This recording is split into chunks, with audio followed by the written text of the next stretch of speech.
Group of guys and coaches. Just a neat year. Just for myself personally, exceeded my own personal expectations. Or you just never know. Every year's different, but it's a group of guys that really made a decision before the season started, and as the season's gone along, to be great. And it's cool to see. They've really come together, and the cohesion, the chemistry, love, and respect that this team has for each other is unique. And every year is different. Just because you did it last year doesn't mean it'll happen the next year. Otherwise, everybody be doing it. And so just very thankful for them and appreciative of their work and their belief, and just to be a part of it. What did you learn from your guys tonight? Facing a little adversity, watching them march down the field. I mean, you haven't been put in that spot in a while. What did you learn from your guys that's going to help you going forward? I mean, again, I told them, I said, I'm not going to let you all walk in my mind with your dirty feet, so don't even come in here being all mad. First of all, Virginia's a champion as well, and very well coached, and they're exactly who we thought they were. Very precise, very well coached. Looks like that extra day of preparation helped them. They had, some stuff that we had to try to get adjusted to, and they had a few situations where we're in some not so great calls and some tough matchups, and that's what I told the guys, man. We've had an incredible year. I think we're tops in the country on defense in a bunch of different areas, and now I'm not sitting here bragging on ourselves, but that's what I saw out there, is that group of guys respond and come back and make some plays, and didn't play perfect, didn't need to, and just had a great attitude and responded well, and again, our offense played really well, put a lot of stress and pressure on them. So that's the game, that's what happens. So I just look at how well we've played all year, and again, played real well at times tonight. And there's some things that we can correct. The physical errors, guy gets out competed for ball, and that happens. Don't like it, but that's going to happen when you play good people. It's just a few mental errors that you don't like. That you got to get those things fixed. Moving forward. Brent, in all likelihood, you're going to face either Justin Fields or Joe Burrow. Maybe Jalen Hurts, who knows? You're going to be facing a really good quarterback your next time out. What about that challenge? Yeah, you play in the playoffs, you get in, playing a New Year's Day bowl game, you play in the playoffs, you play good people. So you're not going to slop around and, have a chance to win. So we're going to have, again, enjoy this, for the next 24 hours or so, and give our guys a few days off, and we'll put our heart into it. That's what we, asked of our guys. Just put your heart into it. Put your heart into the finish line here, and let's see where things fall. And but yeah, there are going to be a bunch of champions and a bunch of unbelievable players and coaches, and schemes. That's playoff football. So that's to be expected. Is this starting to feel normal? I would never call it normal. No, I don't ever look at that. I just understand and value and respect how hard it is to win, and win consistently, and to play at a high level, consistently. So I'll never take it for granted.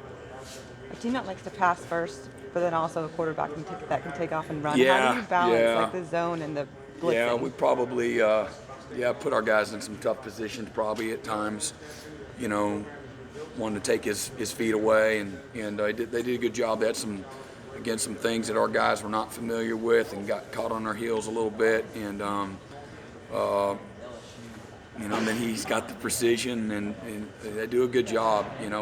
We said it all week. Our guys are like, golly, they make that play. And it's just like watching tape all week. You wondered how they didn't score 50 a week, but they're very precise in the huddle. And of course, they did some new stuff tonight, but anyway, those are guys that can do both. Are hard, Fields and Burrow and Jalen Hurts. Those guys are hard to defend. So, but again, just real proud of our guys for responding and came back and played much better for most of the night after the first quarter. What does it feel like doing this 5 years in a row now? 5 championships going to college football playoff 5 years? Yeah, it's pretty amazing. It's pretty amazing. Again, just look at our players, just in awe, and just have such admiration, respect for them, and the willingness to lead and invest and work and fight through adversity and, and have the kind of schedules that they do day in and day out, and also to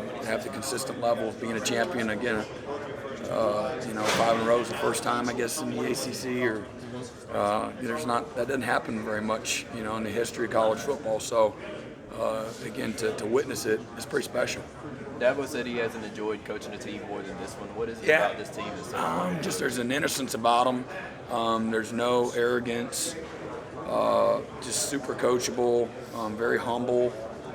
Sometimes when you kind of go into the year like, we lost all these guys, and then just a lack of experience at some spots, and to see it all come together, and how well we've played all years.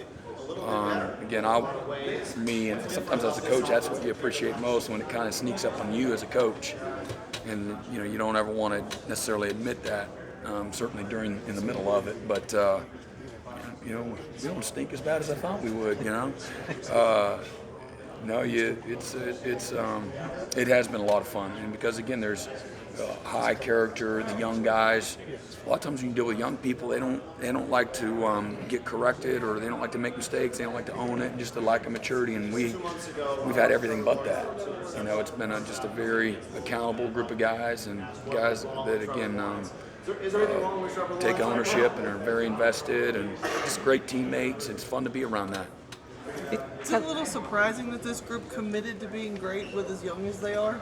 Yeah, like I said, there's so many guys that hadn't been on the stage. I know we went into the year without having one guy ever start a college game on our defensive line, and a bunch of other first-time guys, and then it's neat to see other guys like, again, Tanner Muse or Kayvon Wallace or Isaiah Simmons, 4th and 5th year guys, Denzel Johnson and Chad Smith, and go on and on. 4th and some 5th year guys that are really kind of the backbone of your leadership, and your team, and kind of the glue to everything. So, it just shows you too. You don't have to have a bunch of